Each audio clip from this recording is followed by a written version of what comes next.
Hello, this is Ola Wikander, your friendly neighborhood Ugaritologist, coming to you from the Swedish Institute for Classical Studies in Rome, where I am currently sojourning.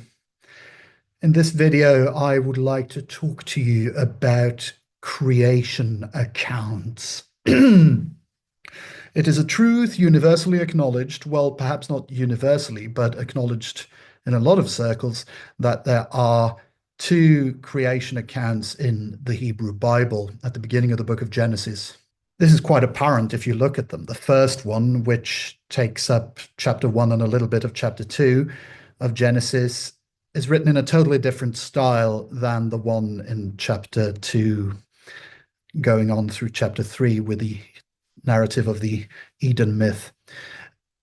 The first so-called priestly creation account is list-based. It's based in binary oppositions. It's based in Elohim, the God, creating the world out of binary oppositions, heaven and earth, water and dry land, male and female, and so on. It's based in this duality, this duality of thinking, which is typical of the priestly theology of which Genesis 1 is a part.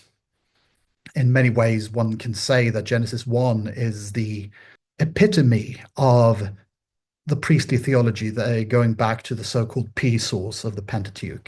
It's very thoroughly theologized in terms of thought out planning and creation in steps, the different days of creation leading up to the Sabbath on day 7, which is sort of the goal of the whole thing, showing that the human being that God creates in his image in that text is meant as a sort of galactic priest to Elohim.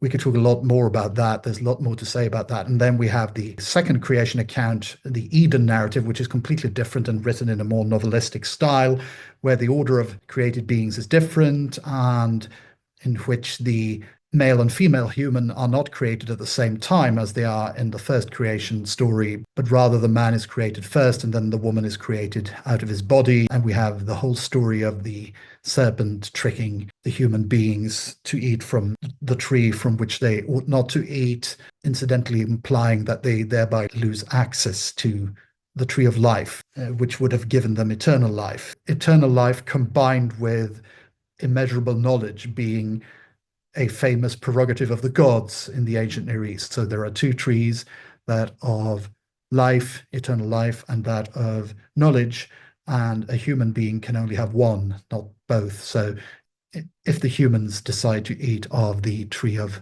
knowledge, they no longer have access to the tree of life. On this, I'd recommend the book, The Eden Narrative, by my revered teacher, Tryggve Mettinger. But here, that's actually not what I wanted to talk about, because this division between the priestly creation account of Genesis 1 and the Eden narrative in Genesis 2 and 3, that's relatively well known. What I want to point out here is the fact that the Hebrew Bible actually has a third version of creation, which is not collected in one single place. You can find it in many different places in the Hebrew Bible, and that's the chaos battle creation, the idea that the creation of the world was through a majestic battle between Adonai, the Israelite god, and a serpentiform monster, often known as the Leviathan or the dragon. And again, you can't find any specific instance which gives this whole story, but you can find allusions to it all over the Hebrew Bible. And this is something that I have concentrated a lot on in my own scholarship, as have many others. You can find a very beautiful description of it in Psalm 74. Look it up and read it, where the psalm starts with a lament over the destruction of the temple in Jerusalem, and then it goes into sort of a spree of remembering the deeds Adonai did of old. And which are those deeds? Well, it's slaying the dragon and crushing his heads on the sea, which is very dramatically described. I recommend it for reading, Psalm 74. And then after the dragon is destroyed, Adonai is described as having built the heavens and the earth. And that's a way of describing creation, which occurs in many places in the Hebrew Bible in shattered form. We don't have a complete epic about how Adonai kills the dragon. I'm pretty sure there would have been one, or probably several of them. We know several other cultures from the ancient Near East have one or several myths like this. We have very famously the Enuma Elish creation epic in Babylonia, And we have actually two Hittite stories about the storm god, the Hittite storm god killing the serpent.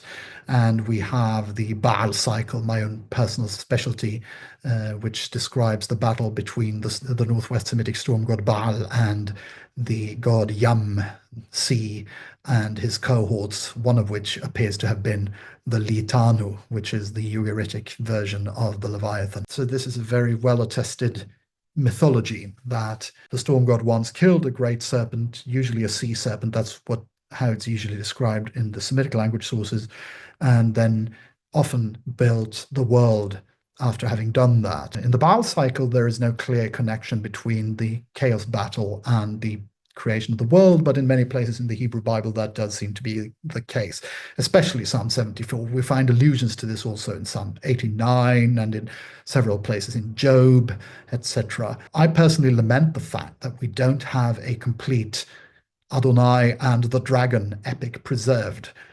I, for one, like I said, I really believe there was one, or honestly, that there were several. So that's a third description of the creation of the world in the Hebrew Bible that is not so often talked about. So we have the list-based priestly account in Genesis 1, we have the story-based one in Genesis 2 and 3, which has to do with humankind not overstepping its bounds and becoming godlike.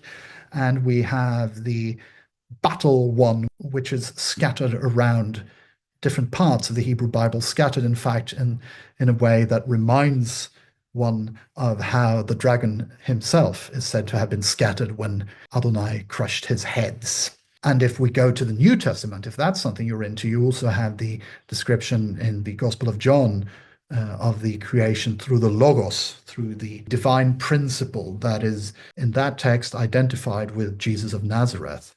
But in the Hebrew Bible, we have at least three different types of creation accounts. At least three. Not two, not one, but at least three. And in the next video, I shall be talking about Tocharion. Well, not only Tocharion, there will be biblical stuff in there, but I will be touching on Tocharion. So look forward to that. And remember, the texts we know today as the Bible read very well, indeed, the best in their original languages. Thank you.